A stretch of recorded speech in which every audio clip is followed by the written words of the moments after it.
the law was the program that dictates what they do.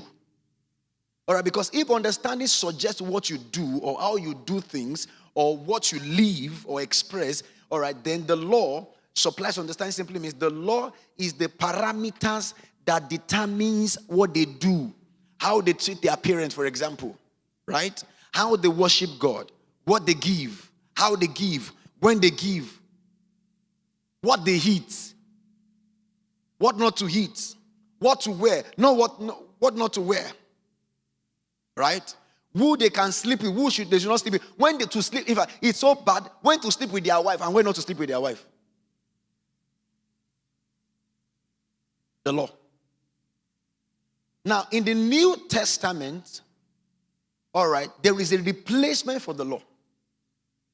If you go to Galatians chapter 5, Galatians chapter 5,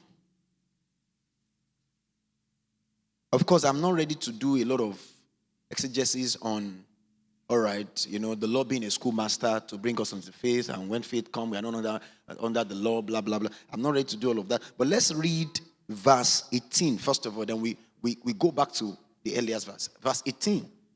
Galatians chapter 5 and verse 18. But if ye, are you listening to me?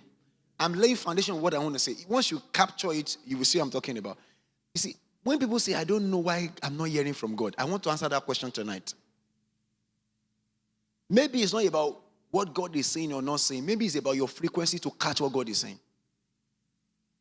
Now, if you and I are on our radios right now, most likely we will not be catching the same station, depending on the frequency we tune in. And that's the reason why all of us come to service, hear the same preacher and hear different thing. Because we are tuning to different frequency in the spirit. Are you following what I'm talking about? I'm preaching or married, somebody is hearing something about business. Because his tuning is seeing business in the midst of preaching about marriage. Are you with me? But if ye be led of the Spirit, ye are not under the law. In other words, God's replacement for the law is the Spirit. God replaced the law with the Spirit. In fact, if you go to 2 Corinthians chapter 3 from verse 5, it says, not that we are sufficient of ourselves to think anything of ourselves. Please listen to me tonight. If you can get what I'm sharing tonight, it will liberate. All right, not that we are sufficient of ourselves to think anything of ourselves, but sufficiency of God, yes. Okay?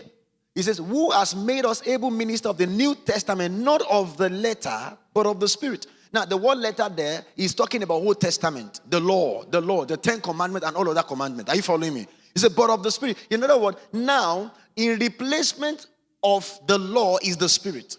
So, instead of us saying the law is your understanding, the Spirit is your understanding. So, the Spirit guides what you do now. Before, the Lord tells you, all right, that when you do something to this person, you have offended that person, so you must go back and say sorry. All right, but now the Spirit tells you, because when you are going by the Spirit, it may not even appear when you look at the law perspective that you offended somebody.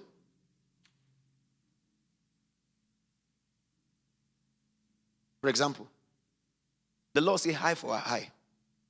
Somebody offends you now. The Spirit says, you go and ask for forgiveness. Go and apologize. Now, but the law says he should come. But the Spirit says you should go.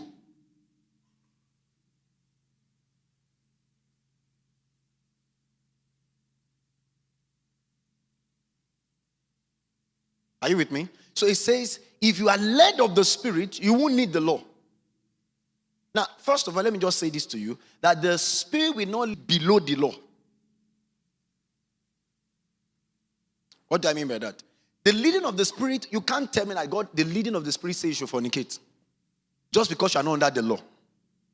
Huh? You can't say the leading of the Spirit says you should bow to Sango just because you are not under 10 commandments that says thou shalt not bow to any other God. Come on now. You can't say the leading of the Spirit says you should slap your parent because you are not under the law that says, who is following me here now? That's how you know people are not being led by the Spirit too. When they, for example, a young lady is saying that God is leading her to marry somebody who is not an unbeliever. Or to marry somebody. Don't let me even talk.